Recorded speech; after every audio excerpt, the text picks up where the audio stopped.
Good evening, everyone, and welcome. I'm Jennifer Mnookin, and I have the pleasure of being dean here at UCLA School of Law. And so it's really an enormous pleasure to welcome all of you here this evening for an event to examine some of the profound threats to press freedom all around the world. As I hope all of you in this room already know, this is LA Press Freedom Week, right? Yeah. And tonight's discussion is just one of the many great activities that have been taking place all around the city, and we are just so delighted to be part of it. I want to thank our sponsors, including the Hollywood Foreign Press Association. Let's give them a round of applause. The LA Times, the Committee to Protect Journalists. I guess maybe we should applause for them all at the end, right? The Committee to Protect Journalists, the Reporters Committee for Freedom of the Press, and our own Zifrin Center for Media, Entertainment, Technology, and Sports Law. So hooray for all of them. The work that these organizations do and that they support is truly fundamental to the promotion of free expression and democratic values everywhere, both abroad and domestically. Few causes are more important, ever, but certainly in these times, where press freedom is deeply threatened worldwide and domestically, and journalists face often severe and sometimes life-threatening consequences for bringing vital issues and for bringing truth to light.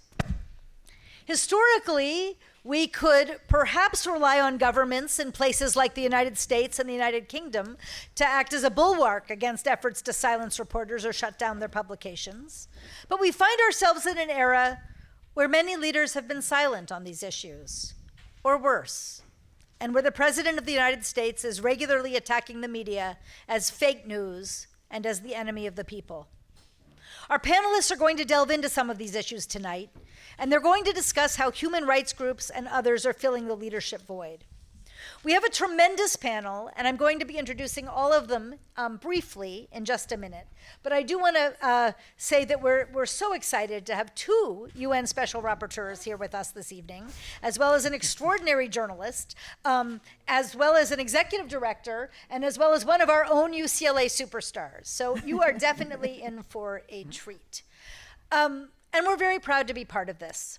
Here at UCLA Law School, we've had a number of engagements with investigators whose work exposes atrocity and systemic injustice. And we have some systemic engagement with these issues as well for our students. To give you just one example, we have our documentary Film Legal Clinic, which was launched 2 years ago, in which UCLA law students are able to help independent filmmakers as they bring their stories to PBS, HBO, Frontline, the screens of major film festivals, and we help those documentary journalists be able to tell their stories.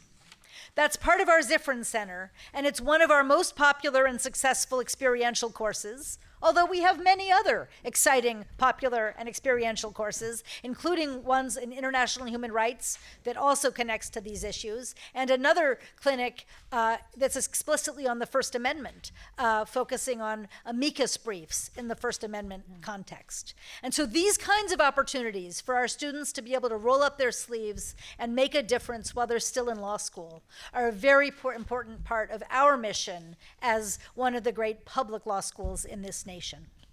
Now, our documentary film clinic is directed by UCLA Law's own Dale Cohen, who will moderate today's discussion. And Dale is a leading media law expert, a practitioner and scholar who also serves as special counsel for the PBS Current Affairs documentary series Frontline. He's also worked with places like NPR, the Tribune Company, and maybe most germane to today's discussion, Radio Free Europe and Radio Liberty, which launched in the early days of the Cold War and gained renewed value through its contemporary work in the Middle East, Eastern Europe, and Central Asia. Dale is joined tonight by a truly extraordinary panel, and it's very much my pleasure to introduce each of them. I'll start, I guess, from this end and work. I'll start from the left and work to the right, although perhaps not politically, but descriptively. I'll begin with Monica Almeida, who's the editor-in-chief of the investigative journalism unit at El Universo newspaper in Quito, Ecuador. She started as a reporter for Hoy newspaper in 1987, and she's also worked at Europe magazine, published by the Paris-based Fondation Journaliste in Europe, and as a reporter and editor at Agence France Presse in Paris. She was also a fellow at the Nieman Foundation for Journalism at Harvard in 2009. She said that was a pretty good year, right? Yeah. Wonderful year. And she specialized in investigative journalism there as well. She's been a tremendous defender of investigative journalism and journalistic standards at a time when press freedom has been under attack in Ecuador, and she'll be speaking to us about that tonight. Thank you for being with us. Next to her, we have Bruce Brown. Bruce is the executive director of the Reporters Committee for Freedom of the Press, a national nonprofit staffed by attorneys who provide pro bono legal representation, amicus support, and other legal resources for journalists. He's also been a lecturer at the University of Virginia Law School, where he co-directed its First Amendment clinic. And he's also been a former adjunct faculty member in Georgetown University's master's program in professional studies and journalism. Before joining the Reporters Committee, Bruce was a partner in the Washington, D.C. office of Baker and Hostetler. He also has done stints as a reporter. He worked as a federal court reporter for Legal Times and as a newsroom assistant to David Broder at the Washington Post. But really, from my perspective, the most important thing about Bruce is that he's my first cousin. I'm not joking. And the funny thing is, he'd been working with Dale Cohen and with my colleague Eugene Volokh, like well before I became dean of the law school. So it's just this incredibly happy coincidence that now we get to connect professionally, and our mothers are sisters. So there you go. It's an extraordinary honor and pleasure to have with us tonight Agnes Callamard, who has had a long and distinguished human rights career, as well as in academia. She is the UN Special Rapporteur on extrajudicial, summary, or arbitrary killings, and she has advised senior levels of multilateral organizations, most recently the United Nations Office on Genocide Prevention and the Secretary General of Amnesty International. She directed the Global Freedom of Expression Organization, Article 19, for 9 years, and she's lectured on human rights in universities in Europe and North America. She's the current director of Columbia University's Global Freedom of Expression program, and she's a special advisor to the president of Columbia University. As many of you probably know already, her recent report on Saudi Arabia's killing of the journalist Jamal Khashoggi shook the global consciousness. And we are very, very pleased to have you with us tonight. Thank you for being here. Last, but certainly not least, David Kaye is also a UN Special Rapporteur, in his case on the promotion and protection of the rights to freedom of opinion and expression.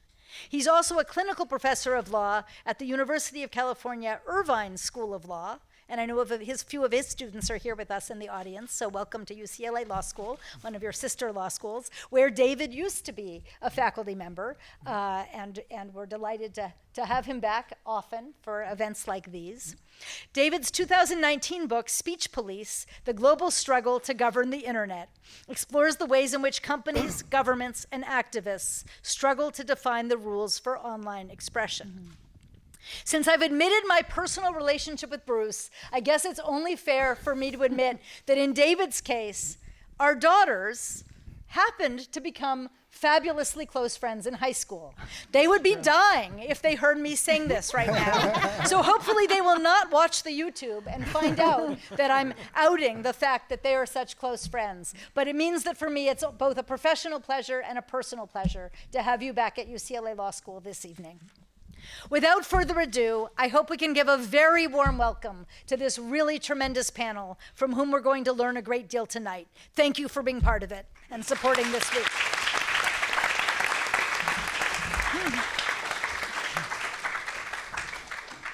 Good evening, everybody. I think for balance's sake, I'm going to start and go from left from my left across and reverse the order. And David, I think it's appropriate for you to sort of start us off and just give us some sense and feeling for the state of international law with respect to freedom of expression and opinion, how things are going, how they're changing, and some sense of how that's all structured so we can lay a foundation for the conversation. Yeah, so thank you, Dean Mnookin, for the introduction, and thanks to everybody for being here. I mean, really listening to the introductions made me even more excited. I mean, this is such an incredible group of people to be up on a panel with. So I guess I would answer the question in two ways. The first thing I would say is the international law for the protection of journalists and the protection of freedom of expression is strong. I feel like I'm doing the State of the Union. At least like a good one in my memory. But but as strong as the law is, and by that I mean that over the last 70 years since the adoption of the Universal Declaration of Human Rights in 1948, and then 20 years after that, the International Covenant on Civil and Political Rights, there's been an increasingly dense set of normative legal protections for freedom of expression. We see that particularly in Article 19, which gave the name to the organization that Agnes directed for almost a decade. And Article 19 protects everyone's right to seek, receive, and impart information and ideas of all kinds, regardless of frontiers and through any media. It's a really robust protection for freedom of expression that, and here is the second part of it, because as strong as the law is, it is consistently undermined by states. So we have the law on the one hand, and then we have the restrictions that states are able to impose on freedom of expression. And what we've seen over the last several years, and something that's really picked up in the last 3 or 4, has been a few trends that I think are really most concerning from the perspective of the topic of this panel. So one is the redefinition of journalism as somehow a threat to national security. So we've seen that in a number of different places. Turkey comes up as a very sort of prime example, Egypt as well, where we see journalism essentially redefined as terrorism. And this has been the case both in the nature of legal protections in these different countries, and not only those two, many others. Actually, Myanmar comes up as another recent example. But we've also seen this in the actual implementation of domestic law.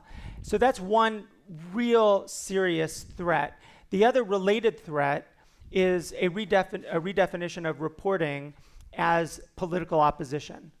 And that is a fundamental threat to journalism, because journalists, and I'm sure there are many journalists in the room, I think one of the things that a journalist prizes over sort of all other principles of the profession is a kind of objectivity and a fairness that's essential to the protection that journalists deserve. And unfortunately, states are consistently saying about, and we see this as Dean Mnookin mentioned in the context of the United States, a redefinition of journalists as enemies of the people and somehow as fake news. And that leads to the third problem, and I'll stop with the third problem, and it's really the rampant disinformation that we see around the world. And there's kind of two threats that are twinned around this.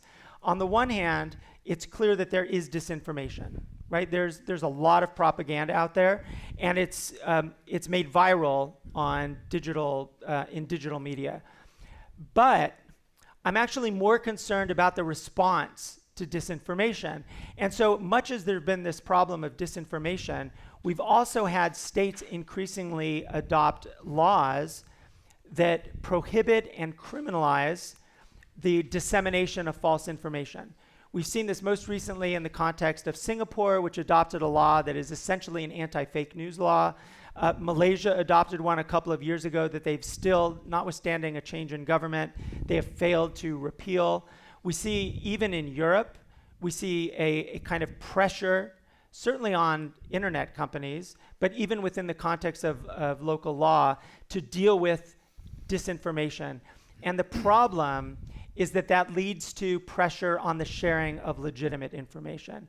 It leads to a kind of politicization of journalism that I already discussed. So I think the law itself is strong in terms of the principles that many advocates rely upon. The problem for us, as whether advocates or as monitors, as Agnes and I are, or as investigative journalists, and we see this particularly in the Panama Papers context as well, the problem is we find it increasingly difficult to pursue the human rights claims that journalists really should enjoy in all of these different locations. All right, well, that's a provocative start. And Agnes, there are a lot of things David just said that I'd like to ask you about, but I think I'd be derelict in my duty if I didn't have you start off by talking about your very brave and important report about the Khashoggi murder. I don't think there's a journalist that I know of in the world that wasn't proud to have you come out with that report and to speak up when very few people and certainly very few nations were willing to say so. So would you give us some sense for how you got there, how you got started, and where we go from here? And along the way, I think you can tell us about your conclusions. Sure. In 1 minute, right? Well, Take 5. Thank you very much for inviting me. So jumping into the topic, how it started is really something that we did together with David when we both reached the conclusion fairly quickly that this killing was so brazen, so unprecedented in the way it had been done, that it required a very forceful response on the part of the United Nations. And so in 3 or 4 weeks after the killing, David and I, upon his initiative, issued an op-ed where we called for a criminal investigation on the part of the United Nations. We also wrote to the Secretary General on at least 2 occasions asking him to put in place that process. Fast forward to December, nothing is happening, and in fact, there are clear indications of the global system being quite keen to move on without responding to the demands for something far more forceful and formal. So I decided then that if no one else was going to do it, I will do it, because I had the mandate. As a special rapporteur, my mandate is to investigate, examine, and report on issues related to extrajudicial executions. As an independent expert, I do not need any kind of political authorization to decide what it is I'm going to do, as long as I work from within the scope of my mandate. And my mandate was very clear and allowed me to pick the killing of Jamal Khashoggi as one issue which deserved my attention.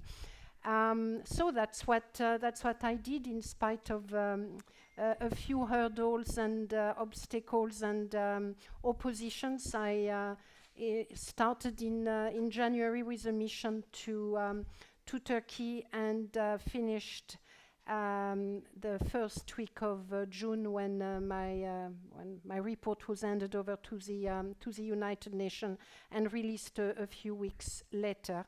I am still looking at various loose ends, which I would like to continue focusing on. So hopefully there will be a few updates in the future. What I have found in a very short fashion, I wanted to tell the human rights story of the execution of Jamal Khashoggi. His death and his life, in many ways, had been recounted by a range of people by the time I started. But there had not been, at that point, an attempt to present his killing as something that required a human rights reading. And what I try to do with my report and with the investigation is to unpack the human rights dimension of that execution.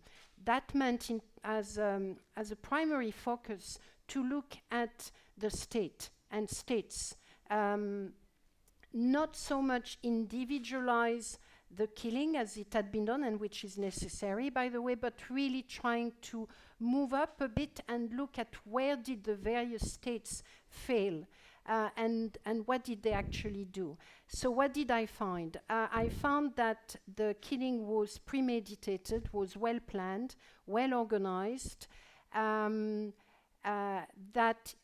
it was not a rogue operation, as the Saudi Arabia is trying to claim, and that it was clearly a state act and a state killing. I also found that there was sufficient evidence mandating further investigation into some individual criminal liabilities. The state of Saudi Arabia had taken some steps toward holding some individuals. Usually, all of them were at fairly low level. This is something that we experience a lot in with killings of journalists. It's often that the hitmen are identified, but the mastermind are never identified. So that was, again, very much what was happening with the killing of Jamal Khashoggi. So that was one of the, my finding led me to believe that there was sufficient evidence that the highest level of the state of Saudi Arabia was somehow involved, whether it was involved in ordering the crime or failing to prevent it.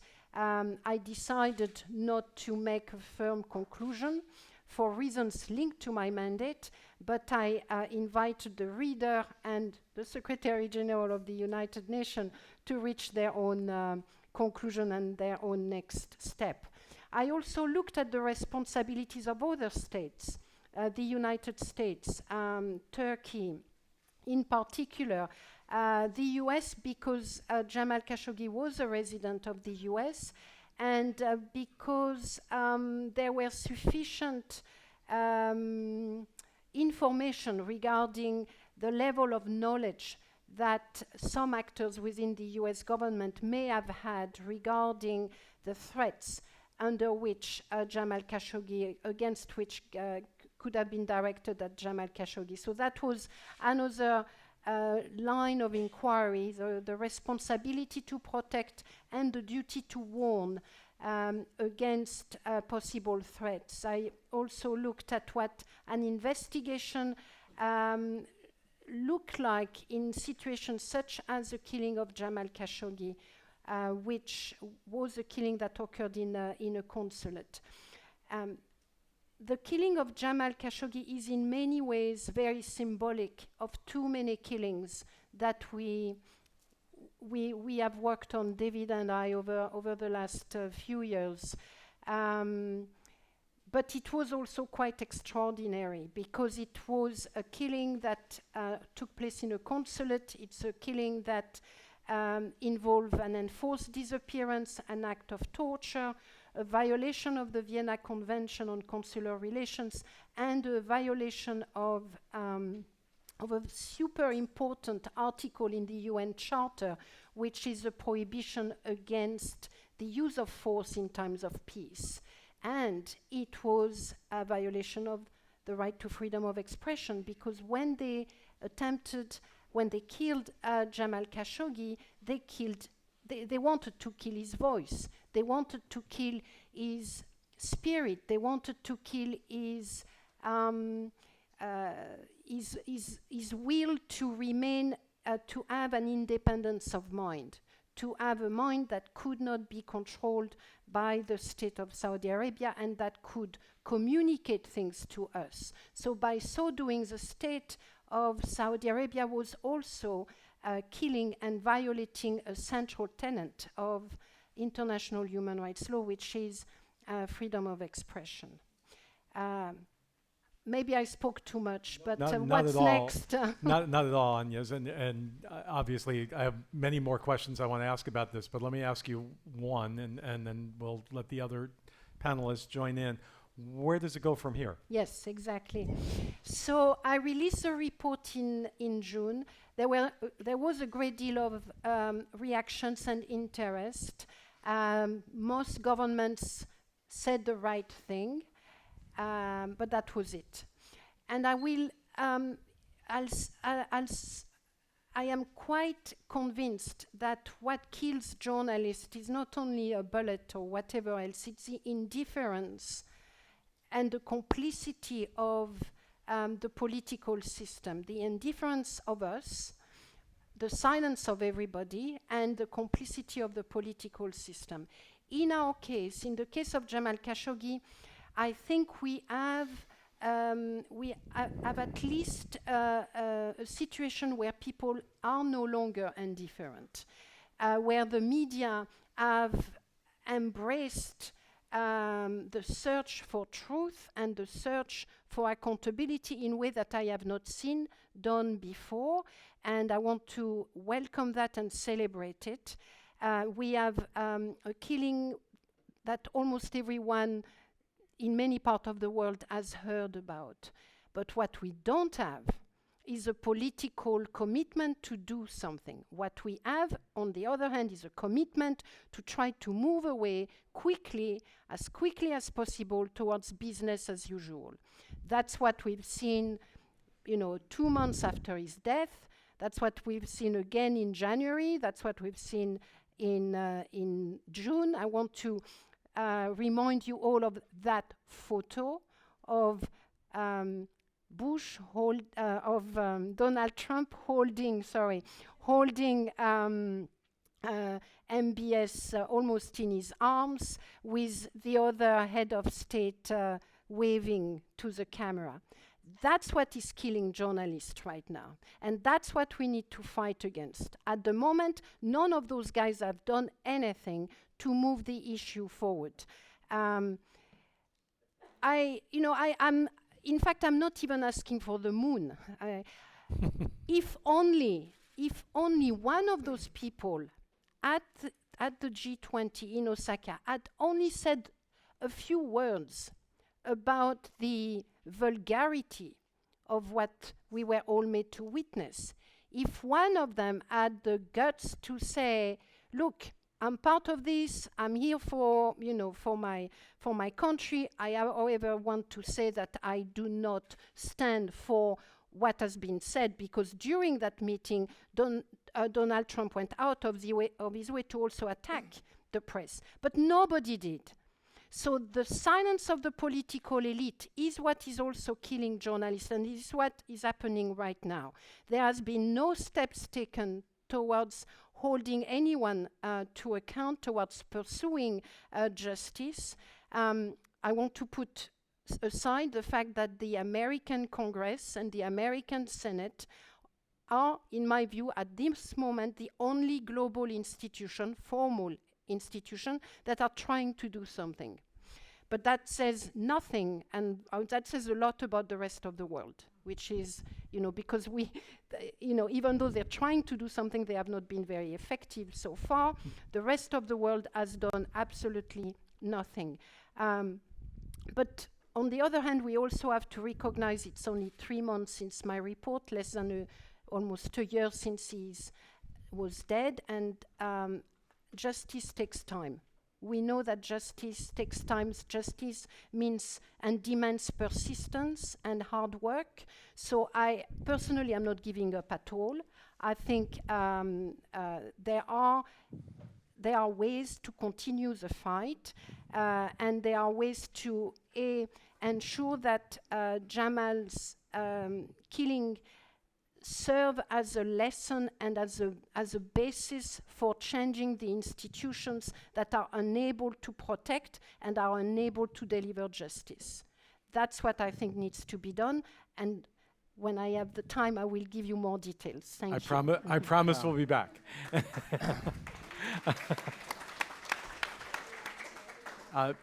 That's actually a great segue, Bruce, for you. I mean, you and I have been practicing media law and First Amendment law in the United States for many years, and frankly, we probably have gotten a little spoiled. I'll say. But now we suddenly are faced with a political situation where our leader, instead of speaking out against this brutal murder, against the kind of repression that Agnes is talking about, is actively encouraging it. What do we do about that here in the United States? You're at an organization that has done a wonderful job of advancing the interests of freedom of expression. Interested in your thoughts on that. Well, and being next to Agnes and David reminds me several years ago when we in the U.S. were in the middle of the leaks wars with the Obama administration, right? When that administration started to ramp up national security investigations that were impacting journalism, I met with some visiting reporters from Mexico. And they were interested in the legal situation in the U.S., and I talked for 15 or 20 minutes about what to us, felt then, and of course still is an existential issue for us, that leaks investigations coming out of DOJ have a deleterious impact on journalists and reporter-source relationships. And I get to the end, and I'm telling them we're doing everything we can to try to strengthen the subpoena rules at DOJ. And I said, so what about with you? And they said, well, we're just trying to stay alive, right? I mean, and it really hits you that we do have this luxury in the U.S. of living in a system and under rule of law that has protected journalists and the flow of information to the public in such robust ways for so long. And when we do sit and with people like David and Agnes and the kind of work they do and the struggles that they have encountered in different parts of the world, it does bring home in a very dramatic way how fortunate we've been in the U.S. Now we're in nothing in direct comparison with the kind of work that my colleagues do, but we're in a different position in the U.S. And I felt it personally this year when the Reporters Committee was honored down in Cartagena with an award from the Inter-American Press Association for work that we do in the U.S. And I was on a podium with the Vice President of Colombia, who was speaking very strongly and visibly in support of press freedom. And it occurred to me that if an event like this that we're back in the U.S. right now, would we even invite someone from the White House to attend, right? Because this administration has so demonized journalism. And I felt that the tables were turned, and in the speech that I gave there very much reflected that, because the IAPA as an organization has always looked to the U.S., right, to set the standard. And, for the first time, they are seeing conditions erode in the U.S., and our organization, CPJ, both hosted delegations of foreign journalists in the U.S. Last year to investigate the state of press freedoms here. And so we bring a new sense of humility to this work, because we realize that American exceptionalism isn't really what it used to be in free expression. And I would say it's hard to summarize the Trump, these first 3 years of the Trump administration in just a minute or two. But I tried to come up with some kind of taxonomy of what I could say about what's the worst and what hasn't quite developed yet.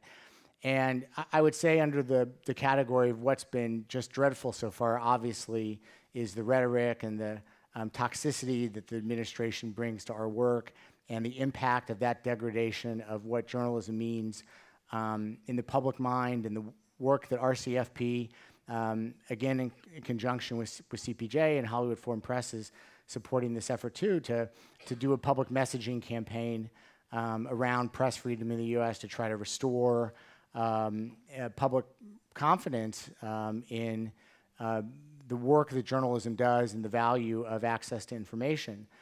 And the second area, and this one is a little more legal focused, that in our perspective at RCFP as lawyers working here in the U.S., that the First Amendment retaliation that we last worried about in the Nixon years seems to have found a home in the Trump administration. And we've seen that play out in some challenges, I should say, suspensions of White House press credentials. There are questions still around what triggered the antitrust investigation and the ultimate prosecution the DOJ brought to try to stop the Time Warner AT&T merger wasn't animus against CNN. The Reporters Committee ended up filing what was probably our first ever amicus brief in an antitrust case, not because we were taking a position on one side or the other. That question, we are not antitrust lawyers at RCFP and never will be, but we did think it was appropriate to have discovery at the trial court level as to whether it was animus against CNN that brought the huge machinery of the Justice Department into that case. And we see concerns daily around antitrust. Is Amazon, going to get investigated because of Trump's war with the Washington Post and so on? So what Nixon perfected, right, using the levers of government to try to squeeze journalists, is something that very much we feel has a home in this White House. But there are some other categories of threats that have not yet fully blossomed under this administration, and we hope that they never will. And prominently is that Trump came in promising that he was going to redo or re-examine or rewrite libel law. One person, even a person sitting in the White House, can't do that.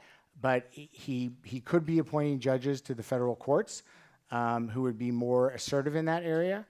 And so far, what we have seen at RCFP and tracking the Trump appointees is that by and large, they have been applying the very same principles in New York Times versus Sullivan to libel cases as Obama judges and Bush judges and Clinton judges before them. We don't see any trend yet that the great body of American libel law that's been constitutionalized over the last 5 decades is, at least right now, under threat.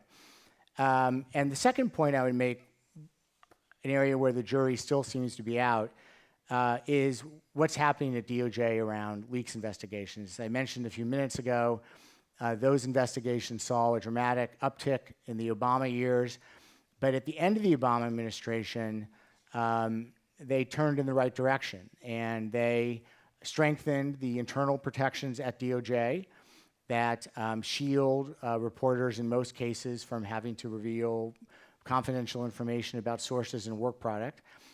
We found a way out of the subpoena of Jim Risen, who is the New York Times reporter who was threatened with having to be being brought to trial to testify in one of these leaks cases. And the Trump administration so far has not tampered with those additional protections that the Obama administration put in place. And that is really good news, that hasn't happened yet. And the leaks investigations have continued, but they've continued at roughly the same pace that we saw towards the end of the Obama years. Any leaks investigation that involves a journalist is a threat to all journalists, right? Because the government is sending a signal that it is watching.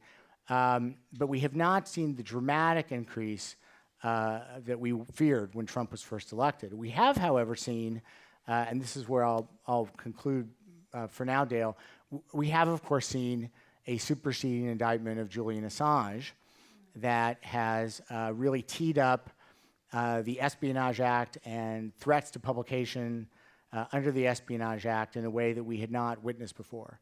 And if you followed that story, you would know that among the counts against Assange now include 3 that are purely counts related to publication on the internet. They're not the kind of counts we saw in prior Espionage Act cases where you might be alleged to be in a conspiracy to receive classified information, or you're aiding and abetting or inducing the disclosure of classified information. There are 3 counts against Assange that simply purely relate to the publication of classified information on the internet, activity at least in a kind of a simple, straightforward way, look a lot like what news organizations do. Now, we as media lawyers have all kinds of ways that we would argue that the product and the craft of journalism is different than what Julian Assange and WikiLeaks did in those early years when they first started posting State Department cables and the like. And I would not want to concede that what happens to Assange at the end of the day, is going to set a precedent for what happens to reporters. But the fact that the government is pursuing this theory, and they've opened up the bottle, and they've let it out, is of great concern, even though they said at the time, we don't see him as a journalist, you don't have anything to worry about. We all know that once this theory is out there, it's going to be challenging, I'm sure, to control it down the road. So we'll come back and talk about rings, about Assange and whistleblowers and how different countries deal with those issues. But you started down the path of that, talking about the growing toxicity in our society, at least with respect to the treatment of the media. Monica, you live and work in an environment where that toxicity is a fact of life and a part of the legal process and the legal system itself. Can you talk to us a little bit about what that's like and how you deal with that? Yeah.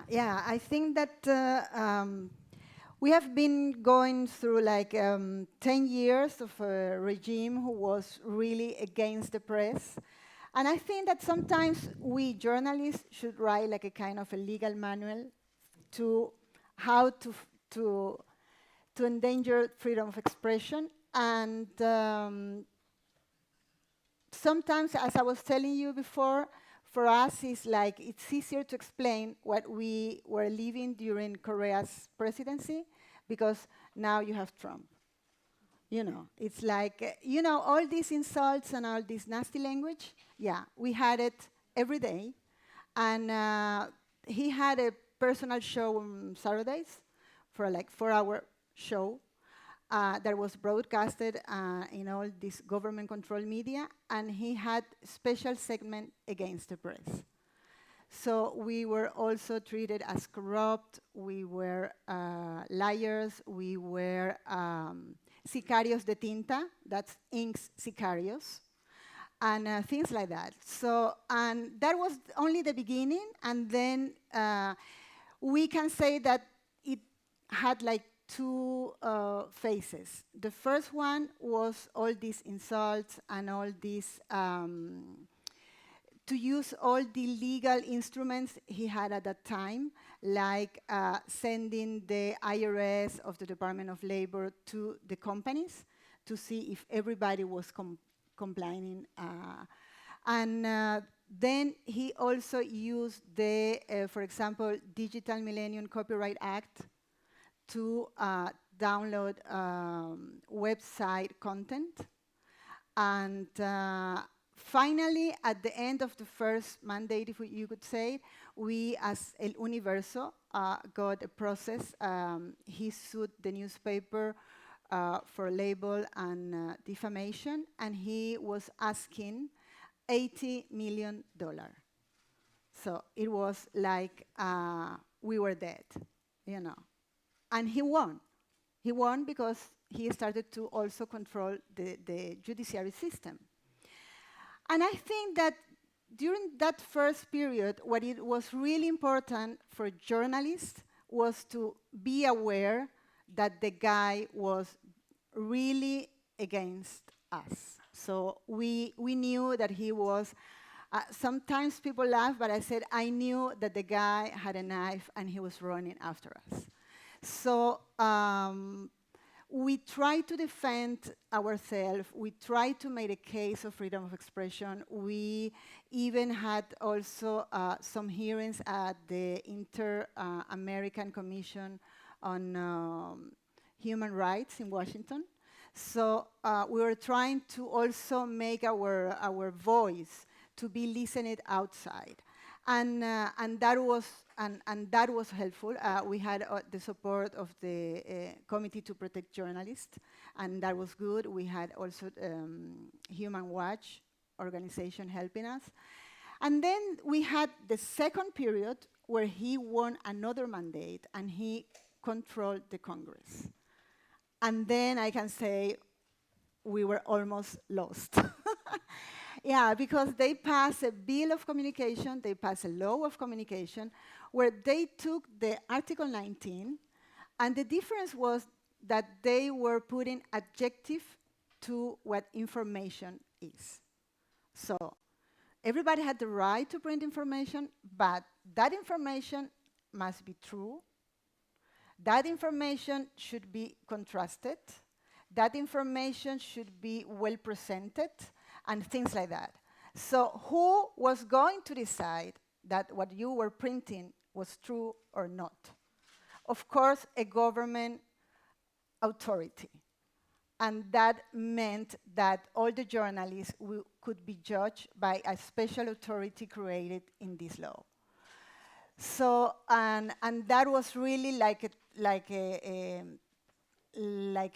special horrible point in Ecuadorian history, because also the communication, journalism is a communication activity, and we were declared public service activity, meaning that we had also all different government bodies controlling what the press was doing. And then they decided also to make some reforms in the penal code, and they decided that if a journalist or a media is printing something about a bank or something about economy, you are putting in danger the financial system or the economy of the country, and you can go to jail because of that. You know, meaning that we couldn't report on a bankruptcy or anything. And for sure, there are good lawyers and bad lawyers. And sometimes I think like they consulted the bad ones, you know. And what they did was like to write all these legal things, because they were so worried, they presented themselves very in a legalist way. So, you know, so they were not attempting to freedom of expression. It was the problem of journalists, because we were not complying with the law. And that's the problem of journalists. So everything was written in a way that could be interpreted in one way or another. So, but at the end, that has a chilling effect, because you don't have to write, you don't want to write, I mean, either maybe this could be interpreted in this way or in that way, and I can go to jail or not, and then you start to think about all that the moment you are making a story, or you are doing an investigative reporting story. And then, I mean, when we were in all this hostile environment, of course, they had a very good propaganda team outside Ecuador, you know. So here, for example, I remember the New Yorker ran a piece saying, "Another Obama," and talking about Korea, you know. So, and Yes, story when he first came to the United States. yeah, you know, exactly. And then, of course, while he was putting all his fist against the journalists inside Ecuador, the Ecuadorian government gave Assange asylum in the Ecuadorian embassy in London. So our president was a hero, and everybody was talking about how good he was, you know, defending freedom of expression. And so there were really like very hard moments for us. And I think we have learned a lesson. And as I was telling you before, we learned like to really fight for our rights. I think that before we were not really like, we take it for granted, you know, and now we don't. And we also, as Ecuador is a very small country, and especially the journalists who do investigative reporting, we are, I don't know, maybe 15 or 20. So we really got together to share stories. So, you know, maybe I couldn't run this in El Universo, but you can run it in your website. We share documents, we share things, we try to work together. And then, well, we came to this experience of the Panama Papers with the International Consortium of Investigative Journalism. And at the beginning, it was really hard for me and also for our newspaper, because the moment they could made an interpretation that I was violating privacy laws, I could go to jail for 3 years. So, but then the way we could overcome all this was that the consortium had 300 journalists around the world working with us. So it was like a kind of the best protection you could have. Because if something happened to you, you will have 299 behind you, like telling your story and telling the world that the Ecuadorian government was not like the best for freedom of expression. So I think that that was one of the things that really helped us. Okay. And also because all the stories we ran after the Panama Papers, we had really like the proof about the bribes. Before we could write, and we could write especially about overpriced public contracts, but we didn't have the proof of the bribes. We only could say, did this cost 50 and now cost 100? What happened with this 50 million thing? But we didn't have the proof. But with the Panama Papers, we got the proof how the system was working to paying bribes. Okay. And yeah, so. So I have a question for the whole panel, and that is, we've now talked about legal challenges, extrajudicial challenges, violence against journalists. This is all happening in the context. It's impossible to find a political campaign in a democracy where somebody isn't running against the press as their primary or one of their primary opponents. All of this is happening against the backdrop of the growth of the internet. The device that on the surface would appear to be the ultimate First Amendment tool in the search for truth, the marketplace of ideas. How do you explain this dissonance and how this has risen up in this way when the opportunity for everyone to speak and to learn and to hear other viewpoints is now available? David? Sure. So, yeah, it's quaint, isn't it, to think of the internet as a place where you could just go and get information and build community, and all of that doesn't seem really very much to be a part of how we think of the internet today. And I think what I want to connect that question to is something that we've seen in Ecuador, we've seen in the context of the Khashoggi killing, and we see in the overall context of, I think, a kind of fragility of our systems. And that's so it's on the one hand the willingness to abuse law in all of these different places and to manipulate it in ways that serve power.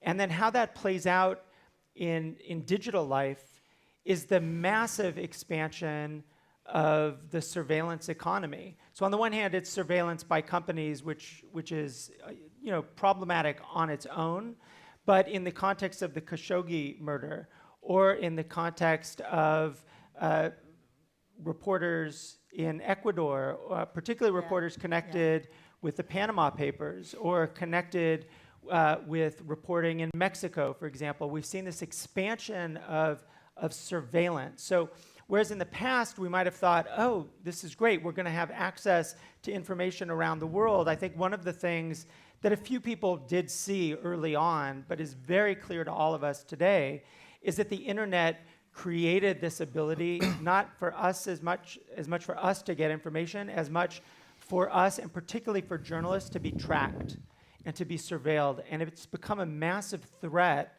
to the public's right to information, because it chills the sharing of information, it chills reporters, it serves as a way for law enforcement to really drill down into what reporters are doing, to interfere with the sources, to interfere with whistleblowers. So, this nice vision of what the internet would bring, I mean, I think we should be fighting for that.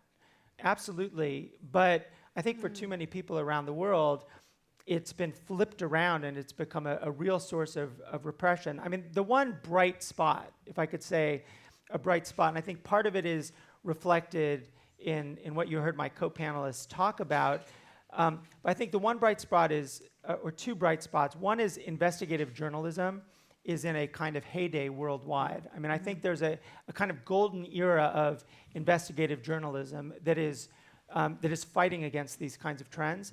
The other is, and this isn't like a brown nose exercise or anything like that, but CPJ, the Reporters Committee, others have really stepped up.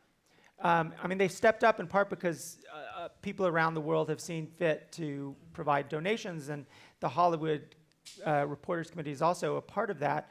But I think that we have seen at both the international and the grassroots level a kind of coalescing around the idea that supporting and defending journalists is actually, it's not just for the journalists, but it's for us. And I think in the surveillance and the internet setting, we've seen a lot of that happen. Agnes, what are your thoughts? Yeah, I think, the system is it's extremely unstable, and there are many different stories at the moment. So the stories that David is talking about are absolutely there, which is the surveillance and the almost instinctive overreaction on the part of the government when confronted with a technology that they really do not know how to manage or control. That's definitely part of the reality. What is also part of the reality is, in my view, the fact that I'm not convinced that internet is gonna ever give us that wonderful new world of communication. And I'm not convinced that the democratization of fact and information and opinion is creating a better world, either for information, communication, or for society at large. I also know that that system is creating a great deal of censorship, which is not only driven by government in their mad attempt to control that mad technology, but it's also, the digital world is recreating forms of harassment and silencing and violence, for which we have developed over the decades and centuries awareness and tools to respond to in the real world, but we are quite disempowered in the digital world. And I think there are far too many individuals or groups that move out of that system because of the harassment and the violence online. So I do think that this is also part of the reality, which is making fighting the overregulation more difficult. I think it's extremely unstable, so we are not yet at a moment, in my view, where we can easily determine what's the best approach. And I think it's going to be that way for quite a while. That's where, yeah. Bruce? Yeah, a couple of thoughts. We, at the Reporters Committee, have a very busy practice now around access to surveillance orders. Our legal director, Katie Townsend, is here tonight. She's got a big showdown at the DC Circuit next week, but she's got that long plane ride home to review her briefs and cases for the umpteenth time. But Katie has just built a remarkable record at RCFP in unsealing, for example, all the leaks investigations in the Obama and Trump years. And she has led an amicus practice in which we are also now increasingly weighing in surveillance cases where we offer the perspective of a journalism organization on the impact on reporter-source relationships from the surveillance policies, and the impact on the flow of information. It's been interesting for us. Do we reach the ultimate question as a journalism organization about whether we want those policies to be dismantled? And we struggled a little bit at that. You know, we have a board of reporters who all cover these issues, and their news organizations cover these issues. And I think for the journalism organizations, it will become an increasingly interesting question as to whether we decide it's now time not just to write about the impact on reporter-source relationships, but really to take on the ultimate question of some of these surveillance programs. It's now quaint to think, turning to a different case, that in 2014, 2015, as it was getting going, there was a time when I thought that one of the greatest threats to press freedom in the world was the emergence of the right to be forgotten, that it was the French regulators in the CNIL, and the fact that they wanted to apply those rules worldwide, right, on every domain that Google has. That's the issue in front of the CJEU. Can the right to be forgotten be compelled across Google's entire platform? That case just happens to be about to be announced, the result in it next week. And so I've been thinking about it recently. The Reporters Committee did an amicus brief in that case, and a lawyer from WilmerHale argued on behalf of RCFP and a coalition of 30 some odd news organizations. And we got involved in that case because, of course, before this wave of authoritarianism swept the globe in the last couple of years, when we used to think about the internet as media lawyers, it was the tricky jurisdictional questions, Dale, right? I mean, that we mostly thought about. Whose law applies, and so on. And the right to be forgotten was testing that. And so there was a time when the emergence of that effort, the regulatory effort, we really thought it was one of the highest priorities we had at RCFP. And now 3 or 4 years later, guys like me read novels like Darkness at Noon and, The Conformist, and, we're just in a completely different place right now about the state of the world. But on a high note, I liked what David said about kind of these organizations coming together, that there's a real energy among the nonprofits and the journalism organizations today. And we are doing so much partnering with all the organizations that are part of Press Freedom Week and others.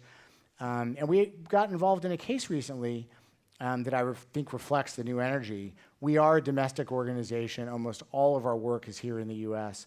But earlier this spring, we did an amicus brief on behalf of 2 filmmakers in the UK who made a film called No Stone Unturned about the Irish Troubles.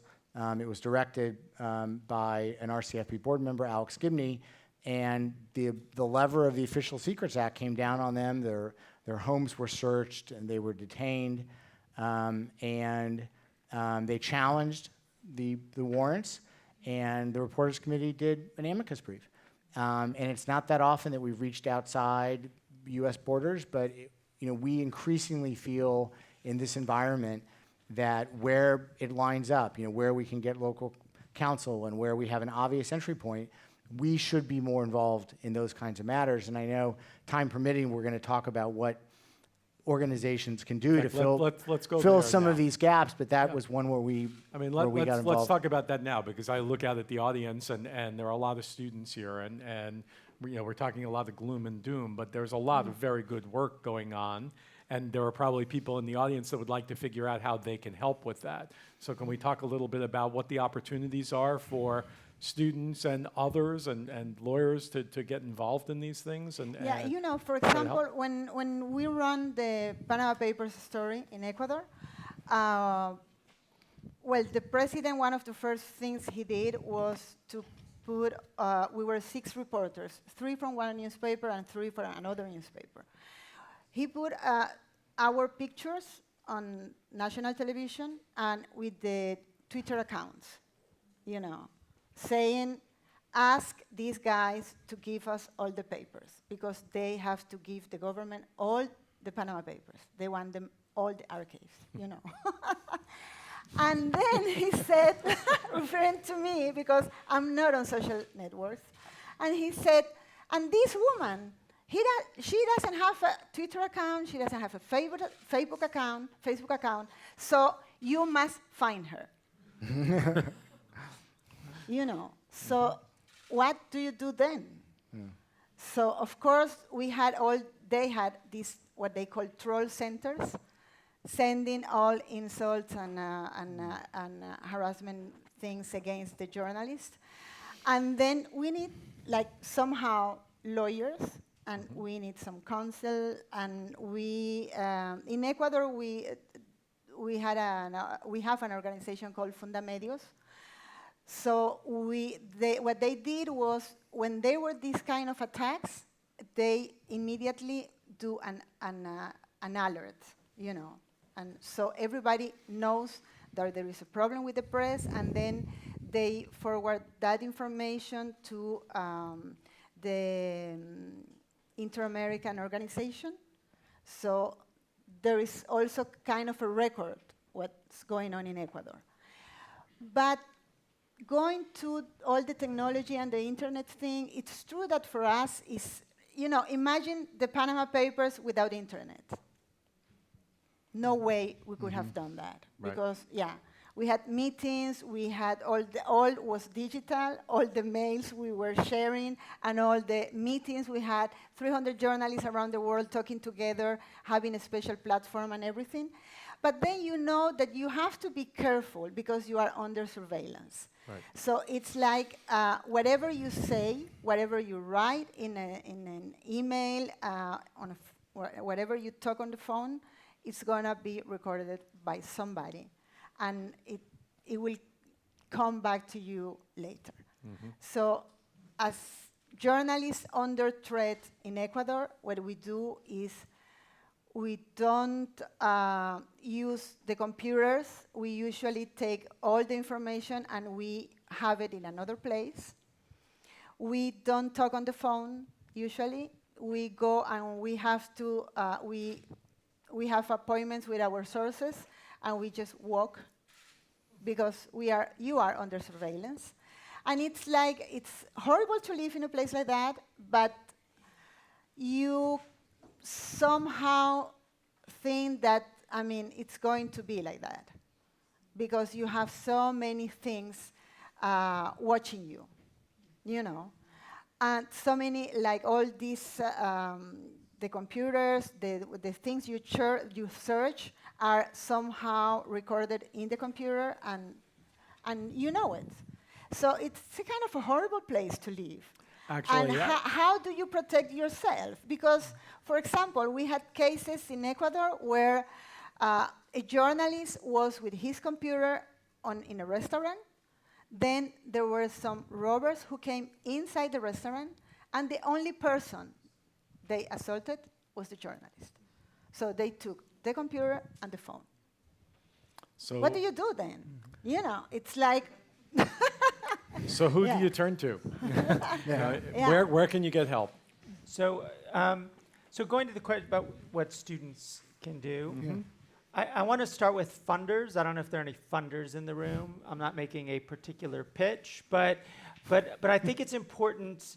Dean Mnookin might like this pitch. Right? It's a pitch for law schools to get funding in order to ensure that their students, after they graduate, can actually go work with organizations around the world that are doing this kind of work. Because you know, it's not just the CPJs and the reporters committees. I mean, there's Fundamedios in Ecuador, Derechos Digitales in Chile, or R3D in Mexico, or Free Expression Myanmar. I mean, there is a vast network of organizations that are doing amazing and really brave work at local levels around the world, and they need legal support. They need to, first of all, they also need moral support. They need funding, and one way of getting them the kind of support without actually giving them the money, which, by the way, the issue of giving money, this was a problem in Ecuador, it's a problem in Russia today. It's very hard for funders to give money directly to organizations in country because that funding has increasingly, particularly in authoritarian environments, but also, I fear, in the United States, that kind of foreign funding is becoming a mark against you. That's becoming actually a criminal violation. In fact, I think Maria Ressa, who was here earlier in the week, may have talked about this, but she's being prosecuted in the Philippines in part because of a so-called failure to report funding that she received, I think maybe from Open Society or other organizations. A media. So this is actually a real possibility. And I would say it's not just for students who could get funding in this way to go work for, say, a year in organizations, but it could also be for those of you who are going to go work for big law firms or boutique law firms, whatever they are, as I think Bruce was suggesting. I mean, devote some of your practice to pro bono work and to doing it not just for First Amendment issues in the United States, although that's going to be important, but also devoted to supporting different lawyers and organizations around the world that are really going to need your help. And believe me, they will want your help. There's no shortage of work out there for law students and young lawyers to be doing. Right. Can I add Agnes? something maybe to David's call? I think possibly the first contribution that law school can do, in my view, is to ensure that freedom of expression is taught from a global standpoint.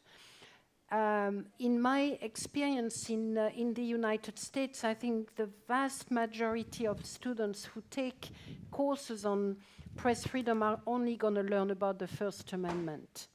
And that does not equip them to do what you're talking about. They will learn, of course, if they go there. But I think I'm really calling on universities and law schools to instill a global perspective in the way press freedom is taught and understood. If only because right now most media issue, communication issues are cross-jurisdictional, and it doesn't help to only understand one jurisdiction, even to have some comparative media law is not sufficient. What I'm talking about is really understanding international law related to press freedom and internet and to communication, and that is very rarely taught, and I think it's a major problem for fighting what we are fighting at the moment. So I have lots more questions, and I promised to go back to some things, but I also promised that before we were done tonight, I was going to open it up for questions from the audience. You've all patiently listened to us talk. Are there questions? Let's start there, and then down here next. There's a microphone on its way. I guess we're going to reverse the order. You first, sir, and then secondly, the gentleman up there. Are we on? Yes. Since the border as a word is part of the title of this panel, and there's been some talk about things not having gone as bad as maybe we could have expected, and there's been this talk of selective theft of computer and phone equipment from journalists. It seems that one of the things we hear about is harrowing stuff happening at the border, and this kind of lawless and really sort of aggressive acts against journalists and lawyers, by the way, which seem to really have a chilling effect. What is the status of that? Are there lawsuits ongoing, and is there action to remedy that at all? Sure, I could probably speak to that. Sure. Yeah, thanks for the question. Organizations like RCFP and CPJ have been involved in those issues, and we're looking for the right entry points for the kind of work that we do. For example, Katie Wright, who's your neighbor in your aisle right there, if you're sitting right next to her, she can tell you all about the case. She has brought a FOIA case on behalf of NBC7 in San Diego, which was the local television station that started doing reporting around surveillance of journalists and activists and human rights lawyers around the border. And RCFP filed a FOIA request on behalf of NBC7. They request came back unsatisfactory, and we have now brought that lawsuit, and it's pending. And that's the kind of work that our CFP lawyers can do on behalf of news organizations trying to cover the border, seeking more information about that government surveillance program being stymied, and then using the levers of government transparency that we would typically use in other settings too, to try to put pressure that way. And then our organizations, through our personnel in Washington, have been pursuing meetings with Homeland Security and other agencies to try to demonstrate that we also are very serious about using that kind of DC diplomacy to apply the pressure of transparency and publicity around what's been going on. And those are just some examples and I'm sure ACLU and the Knight Center in New York, I think there are other organizations that are also heavily involved. Right. Sir. My question is to Mr. David. Sir, you mentioned moral support is something that's necessary. I want to ask, why is it that offices like your office or other UN Special Rapporteur office are not engaging with media locally in those countries? And I'll give you an example. Your office was part of this UN office that published a very damning report on the Indian government about Kashmir, rightly so. However, there's absolutely no follow-up on that in the local media in India. And what that does is because whether it's Turkey, India, Philippines, all of these countries are right now flirting with the sort of nationalism that Europe was in the 1930s. And so when you don't follow up, even these sort of good reporting end up being trashed by those governments which are anyway popular because of those populist sentiments. And there's absolutely no counter-narrative there. And why I mention India is not just because I'm from India, but also because India is probably as easy as you're going to get, because there's still an open press. You'll still find journalists who'll be willing to interview about it. And I'm not even talking about actually going there, just say writing an editorial in the major national daily, which also is going to be more convenient for people like you because English is the dominant language there. I've been trying to go to India for about 3 or 4 years, and consistently the government has refused. The way I do official visits is I need to be invited by the government, and the government has refused to invite me in order to conduct a visit. So it's actually the leading priority country for me to visit, and so I'd like there to be a little bit more agitation in the country for the government to actually invite special rapporteurs, whether it's myself or Agnes or Special Rapporteur on Human Rights Defenders. We're essentially not really given any access to get into the country. The other part you mentioned that we don't do follow-up.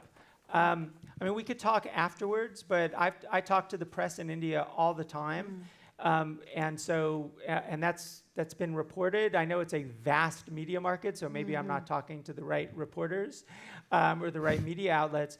But I think one of the problems and you could speak to this far better than I could, but one of the problems in India is that you basically have a government that is not all that dissimilar from the one we have in the United States, in the sense of its pressure on reporters. Now, here it's not really working, in the sense that reporters are pretty resilient to this.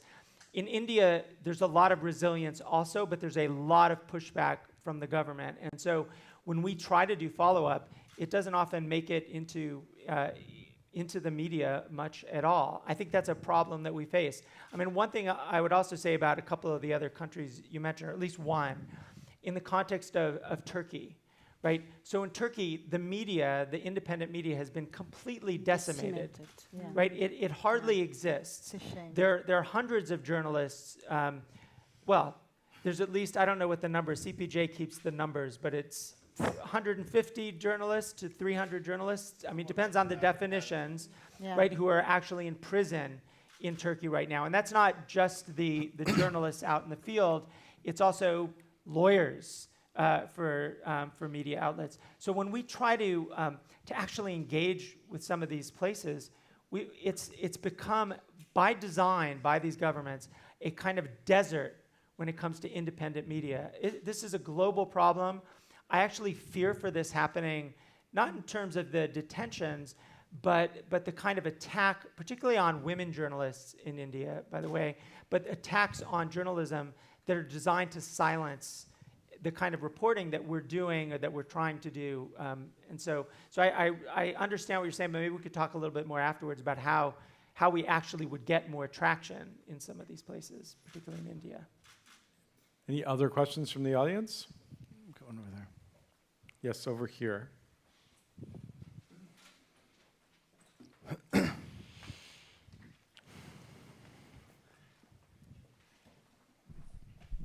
thanks for the excellent panel. Can you hear me all right? I especially appreciate the rapporteur who spoke the force of logic and clarity of the issues. I heard another very impressive rapporteur present the rapporteur for the case against Julian Assange, and contrary to the kind of slight dismissal that we heard from the panel here about the case of Assange, that rapporteur was saying that he's been massively globally abused in the press and as well as by the governments of Sweden and England and the United States and elsewhere. And perhaps I've misunderstood. I would like to understand why there isn't more of an issue made of the example that's being made of Assange and the potential impact against the kind of journalism that he's practiced. It's said that he's disclosing government secrets, but wasn't that the Pentagon Papers example? Those are government secrets, and so on. There's much issue there, and I don't really know what they are ultimately, but I'm quite concerned that this seems to be a signal issue, and it's really not widely discussed as I think that rapporteur would have made it seem necessary for the freedom of the press. Who wants to handle that? Well, I was going to say, I'm just looking at the clock thinking, the Assange case is the It's a whole panel. ultimate rabbit hole, right, for media law today, and thank God it's 5 minutes to 9. So I too will offer myself to you after the panel. There's so many different levels, right, on which this case is complicated. And for media lawyers in the U.S., we've been waiting and waiting and waiting to see if this moment came, right? Would they, after years of making threats, after the Obama administration looked at it and decided not to pursue it, would he finally be indicted? And what would it mean for American journalism? And I can give you what my perspective is, and I understand it is widely debated. And so I certainly don't have the last word. But my concern about the Assange case was that the DOJ would use it to try to chill reporting in the US. And that the reason they would bring it is because they would put the indictment out there. Reporters would say, well, what does this mean for us here in the US? The DOJ would kind of brush that off. I mean, typically, they won't comment, beyond an indictment. Mm-hmm. And that sense of uncertainty about where they were going, right, would lead investigative reporters, even in America's great newsrooms, to feel a chill. And what I didn't want to see was the industry concede that this case, the Assange case, was going to be the word on whether the Espionage Act could apply in this fashion to American reporters. I thought it was would be a mistake to say that what happens in this case will determine what would happen in a case arising out of, inevitably, if it comes, different circumstances, different journalistic practices, different vetting, all kinds of different distinguishing characteristics. If there is, a long, tail, so to speak, and that there are prosecutions that follow.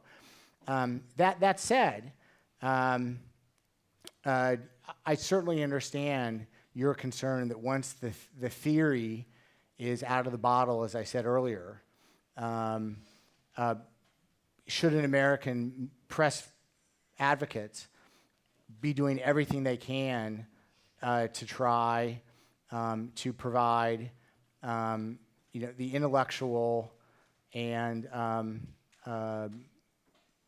litigation support for him in order to try to minimize the potential impact we might feel more broadly. So I can just tell you at RCFP, we have put a ton of materials out about Assange.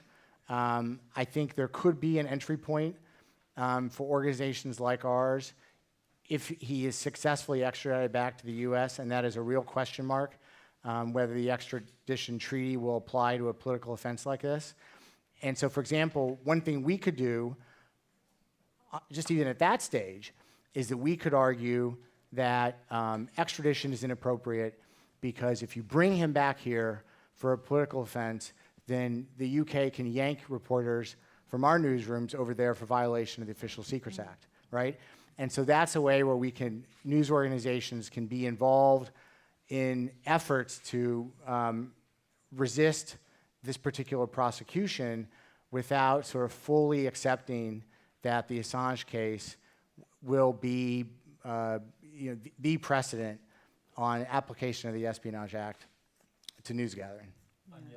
How about a non-U.S. media lawyer's perspective on Assange? What do you think should be happening? So I worked on his case when he was first fled to the United Kingdom. Article 19 was one of the first organizations who took a very strong position on what he had done. There were a range of leaks. In fact, I was personally very involved in assessing what he was doing through the leaks. I had a problem with the first leak in that there was insufficient redaction at the time. I discussed that with him, although not directly at the time. The second leak was done with a news organization and was, in fact, far better handled in my view. There is absolutely no doubt in my mind that those information that he was providing were of a nature that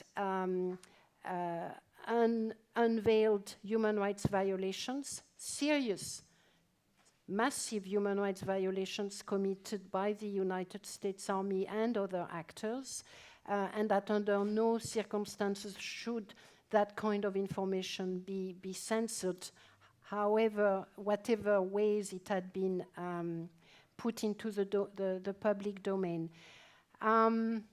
That's where I stood, that's where I stand. I am not 100% convinced that Mr. Assange could have a fair trial in the United States, although I believe enough in the robustness of the international legal community to at least certainly ensure that this happens. But I will fight tooth and nails against his extradition to the US. I think it's uncalled for and a very dangerous precedent.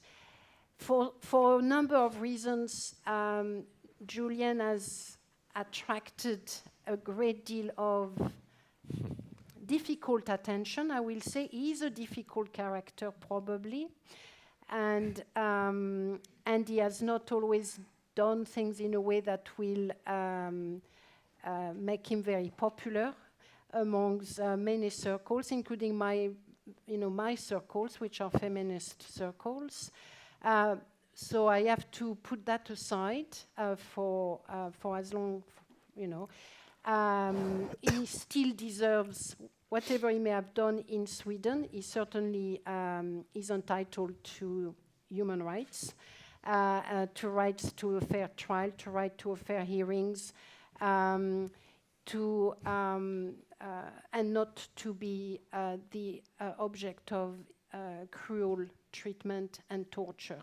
What Nils Melzer said about torture is based on Neil's assessment of Mr. Assange when he went to meet him on several occasions, and he went there with other experts, as you know. It is based on his expert opinion, based on the symptoms exhibited by Mr. Assange, and a range of other evidence that Niels assessed, which led him to conclude that he presented that he exhibited the signs of torture.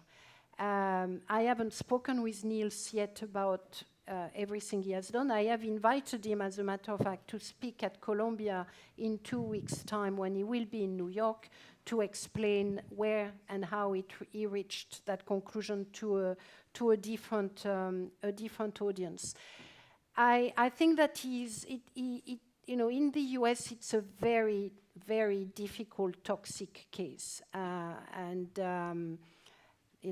That's what it is, and we'll just have to work around it and try to remain high enough to know what are the values we're trying to defend and what are the values for all people that we are trying to defend, including possibly those related to the people he may have hurt in Sweden. So unfortunately, I think we've run out of time. I'd like to ask two things. One, if you would please thank this wonderful panel.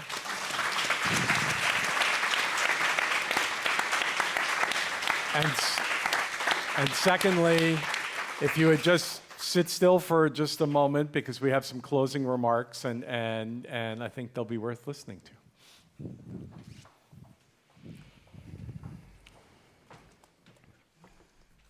Hi, everyone.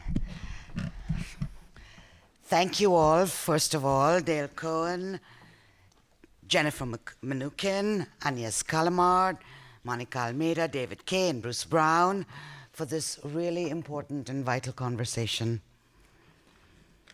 Thank you, all of you, for turning out and supporting Press Freedom Week. I'll be really quick. I am cutting down my speech as I talk. As you've seen from the events of the past week, the Hollywood Foreign Press Association is much more than the Golden Globes. We are very proud of the work that we do in honoring the best of movies and television, recognizing important and creative work, and giving a start to many careers in the entertainment industry.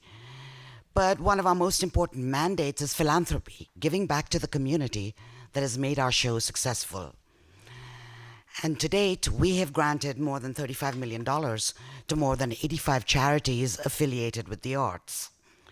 We provide scholarships to underrepresented students, endow film schools, to empower the next generation of filmmakers, fund restoration of classic films to preserve cinema's legacy, and donate large amounts to humanitarian organizations like Help Refugees and RACES, the group that reunites families that were separated at the border. However, this week you have noted our support of journalism. And it was important for us to do them in Los Angeles because this city, the entertainment capital of the world, has an outsized role in shaping the way that people think in this country and around the world about key issues. The members of the HFPA love movies and television, and we understand their power in shaping perceptions in the United States and around the world. In fact, we ourselves were shaped by the movies we watched growing up, and we saw America in an idealized way. Works such as All the President's Men helped us recognize the US as the country where the right of free speech is enshrined in the Constitution. And everyone, not just the press, has its absolute protection to speak truth to power. Truly, the ideal of a free press distinguishes America from the rest of the world.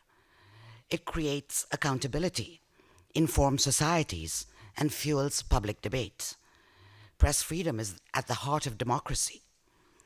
When America upholds these ideals, it inspires people who are fighting for a more just world. And when America falls short, it emboldens dictators and despots around the world to crack down on their critical press. That's what's happening today. Around the world, record numbers of journalists are incarcerated or killed, and violence against them is on the rise. This year alone, 16 journalists have died doing their jobs.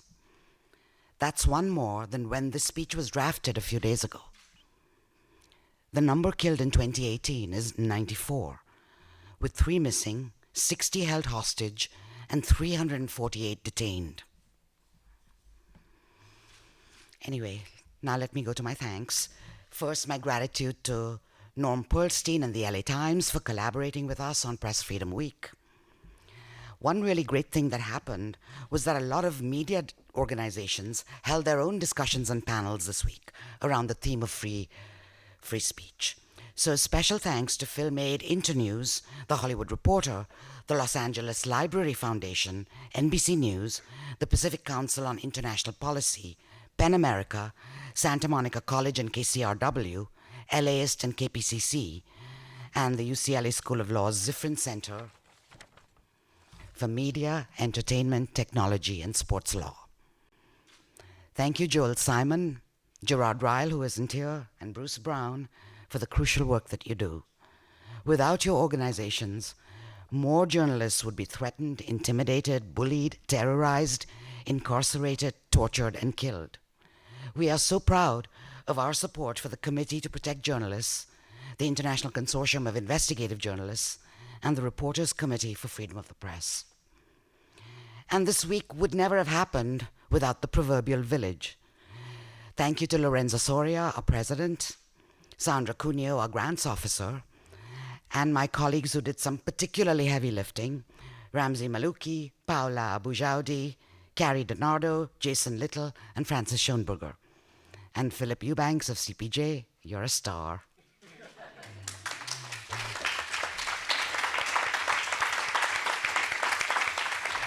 And thanks to all my colleagues of the Hollywood Foreign Press for supporting Press Freedom Week. Good night.